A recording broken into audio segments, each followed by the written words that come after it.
Urdak je království rasy Makerů a doménou Khan Maker. Je centrem transcendentní technologie a celé město je poháněno čistou formou energie Argent.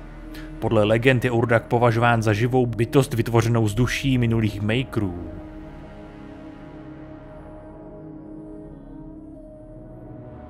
Bylo řečeno, že ačkoliv je Urdak andělského původu, je to stále technologicky řízená doména.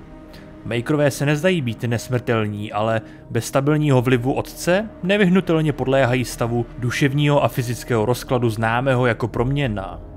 S otcovým vlivem by to jednoduše vyústilo v dobrovolnou smrt a znovuzrození, ale bez otce se Makerové místo toho rozhodli zadržet proměnu pomocí omlazující síly energie Argent.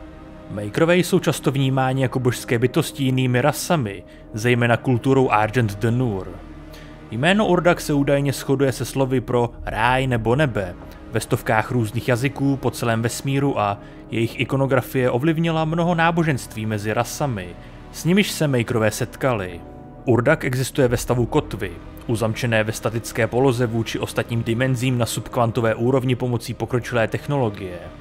To v podstatě převrací pozici Urdaku vůči peklu, což znamená, že tyto roviny existence jsou fixovány mimo hranice známého vesmíru, díky němuž je Makerové označují za nižší a vyšší realitu.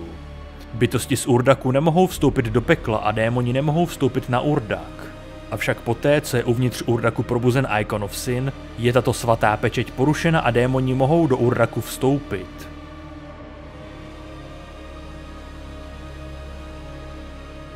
Urdak je výtvorem tajemné bytosti zvané Otec. Podle záznamů v makerských textech bylo jedním z prvních míst vytvořených v Urdaku Luminarium, stavba, v níž se nacházely motory stvoření. Vzhledem k tomu, že Maker stvořil Davoth, aby zjistil tajemství nesmrtelnosti, je pravděpodobné, že toto vyprávění je přesné, protože technologie motoru a sféry života může poskytovat nesmrtelnost. Poté, co otec Davotha zradil, nechal záznamy Urdaku pozměnit tak, aby z nich odstranil veškeré zmínky o tom, že Davoth je jejich stvořitelem. V určitém okamžiku se Makerové dozvěděli o Doomslayerovi. Vyšetřování Khan Maker jinými způsobilo invazi démonů, kteří dokonce ohrožovali Urdak. Na příkaz otce, Maker známý jako Serafin zradil Urdak a ukradl otcovu sféru, což ohromilo celý Urdak a donutil Makery spoléhat se na energii Argent. Makeři kontaktovali Argenty z Argent D'Nur a nabídli jim místo věčného odpočinku v Urdaku výměnou za jejich věrnost. S pomocí makerské technologie si Argenta podmanila mnoho světů a vybudovala rozsáhlou říši, aby šířila slovo Makerů, jen aby Night Sentinelové objevili skutečný zdroj energie Argent, která Makerům pomáhala. Obrovské věže duší, postavené nucenou prací v pekle, které zpracovávaly duše nevinných.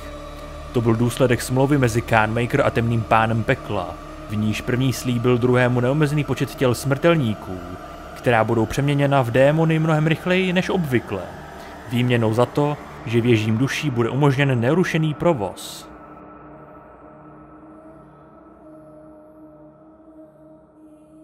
Doomslayer jednal proti Urdaku poté, co Khan Maker zosnovala démonickou invazi na Zemi s cílem získat lidské duše pro energii Argent.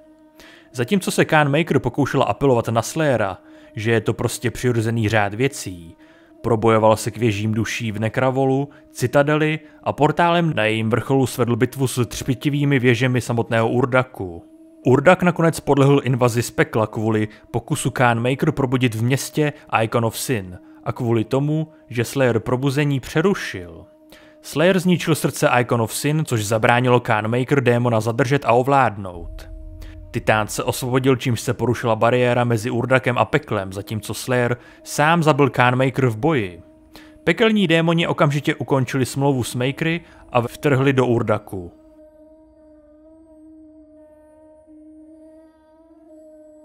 Navzdory smrti Icon of Sin démonická invaze do Urdaku neustála, což způsobilo, že peklo získalo neomezený přístup k transcendentní technologii Urdaku a dokonce i k samotné energii Argent. To dává démonům pekla téměř nezastavitelnou moc a představuje hrozbu pro celou existenci. Aby zastavili další škody, vydávají se Samur Maker a Doomslayer získat zpět otcovu životní sféru.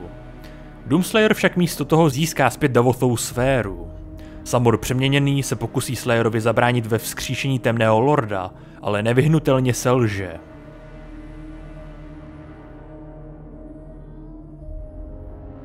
Když se temný lord vrátí do fyzické podoby, démoni pekla oživí království Imora, Doomslayer se s pomocí otce a Intergae UAC dostane do Imory bránou Divum spolu se všemi Night Sentinely Argent de Nur.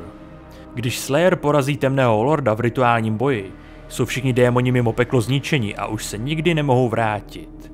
Když je Urdak zbaven démonického vlivu a temný lord již neexistuje, otec spolu s prastarými bohy se pravděpodobně vrátí do Urdaku a bude se jim opět dařit. Avšak vzhledem k tomu, že Urdak byl vážně zničen a otec a Maekři, jakožto výtvory temného lorda, mohou být po porážce temného lorda také zničeni. Proto mohl být Urdak poté opuštěný. Tak, toto byl celý rozbor a historie Urdaku, domova Makerů.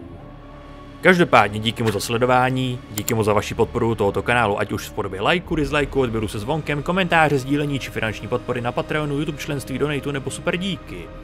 Vpravo nahoře budete mít kartu k playlistu, ve které se nachází videa z celé této série. V popisku pod videem máte odkazy na mé sociální sítě, kam denně dávám info, v kolik a jaká videa vyjdou, nebo kdy a jaké streamy budou, a další zajímavé informace. Ještě jenom díky moc za vaši pozornost, uvidíme se u dalších videí nebo na nějakém livestreamu a do té doby dělejte to, co vás baví, bez ohledu na to, co vám kdo říká teď už.